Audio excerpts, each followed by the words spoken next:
Porque questões que não são abordadas, que deveriam ser mais, né, deveria estar aí na mídia de massa com mais intensidade.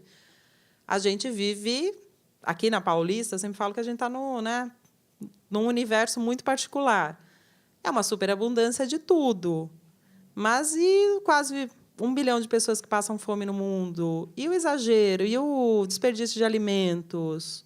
Também, se eu levo uma vida ali só frango, batata doce, quinoa, eu não estou me preocupando com a origem dos alimentos. Isso é fundamental. E a mídia conta muito pouco sobre a origem de alimento.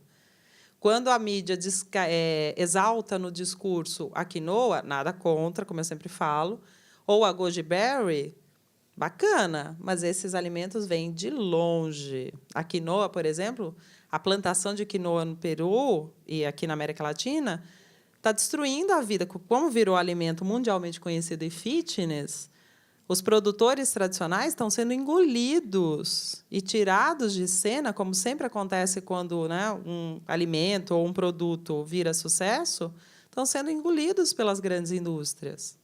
E aí a gente vai perdendo essa riqueza. Será que não dá para substituir a quinoa, que é incrível, é gostosa, tal, por um alimento brasileiro? Valorizar o que a gente tem?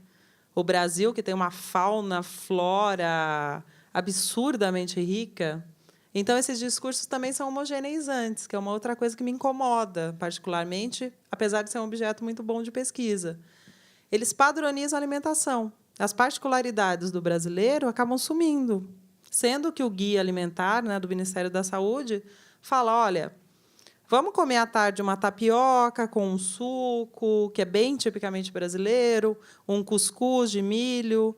Isso acaba sumindo. Não, coma goji berry, porque o Instagram do famoso vai dizer para você comer goji berry. Então, é uma pesquisa que eu acho que provavelmente eu vou morrer fazendo. Acho que vai durar a vida toda. Mas eu quero transformar em objetos, assim, a partir dessa ideia de pós-doc, eu pretendo transformar em objetos que tragam cada vez mais essa discussão desses impactos midiáticos para o público. Eu acho que ainda se faz pouco. É um objeto que está ali, que precisa ser discutido. Os perfis em Instagram, Twitter, principalmente Instagram, né, por causa das fotos, não param de crescer. Muitas dessas pessoas viraram assim milionárias, que estão em todos os lugares, fazem campanhas de produtos, etc.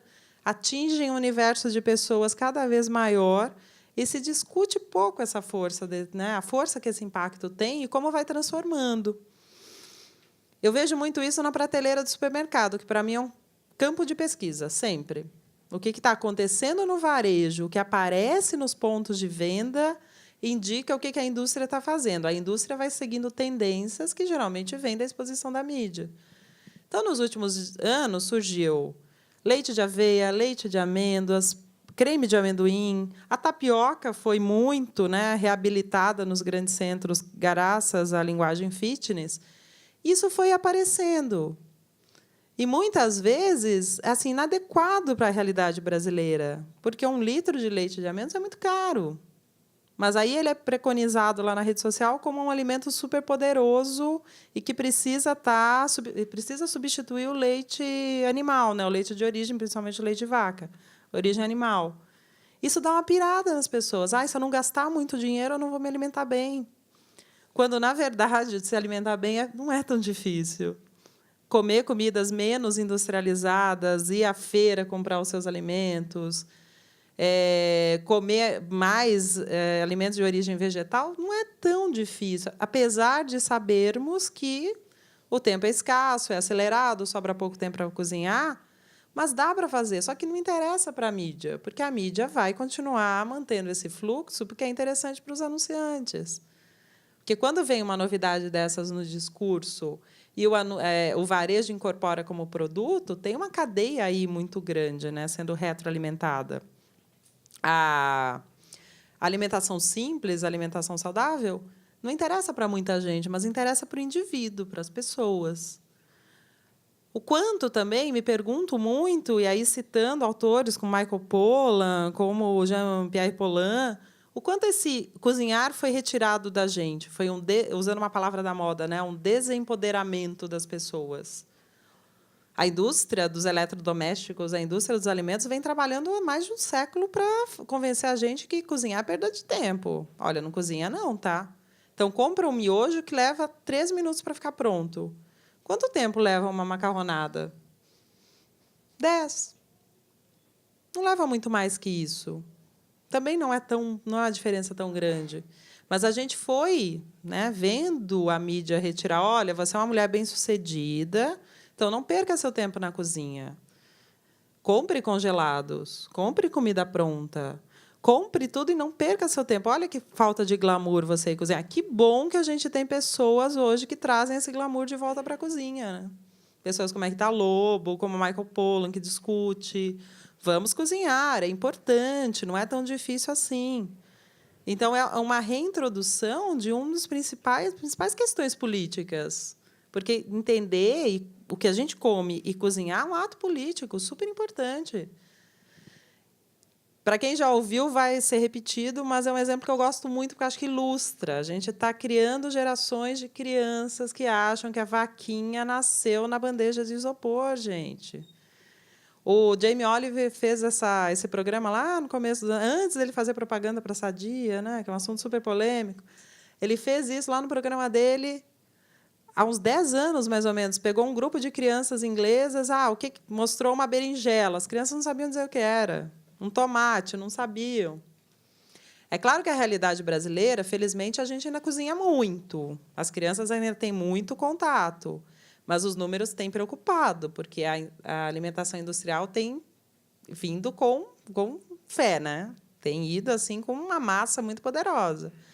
Então, isso tende a mudar. A gente precisa brigar muito para não mudar. O Brasil ainda cozinha muito. Então, retomar isso, fazer as crianças entenderem, olha, o leite não nasceu na geladeira, não tem um tubo que traga o leite para a geladeira, ele sai ali do Tetra Pak. Ele vem de uma vaca, de um ser vivo. A carne veio desses bichinhos. Os alimentos foram colhidos lá nessas plantas. Então, acho que isso é muito importante e é o que a mídia tem iniciativas, mas ela precisava fazer intensamente. É muito mais importante, social e politicamente, educar as crianças, né, educar sobre alimentação, do que falar qual é o corpo da moda. Qual é o corpo aí o que você precisa comer para ter o corpo sarado da moda? Infelizmente, a gente tem isso, porque isso cria garotos e garotas propagandas que vendem muito, né? Então, acaba sendo financeiramente mais fácil e mais interessante, mas não educa. A gente precisa educar. Eu acho que a militância é mais nesse sentido, educar as gerações. Isso não quer dizer que nós, adultos, também não tenhamos que pensar. A gente tem que pensar, tem que colocar essas questões em discussão e voltar, né? É uma regressão. Eu lembro muito da animação da Pixar, Wall-E, quando o filme acaba, já acabou tudo, eles recomeçam a construir a humanidade. Então, acho que a gente precisa retomar o cozinhar, o lidar com os alimentos. É difícil no dia a dia? É. Mas, se a gente se organizar um pouco, tirando aí, talvez, tempo de outras coisas, dá para fazer esses caminhos.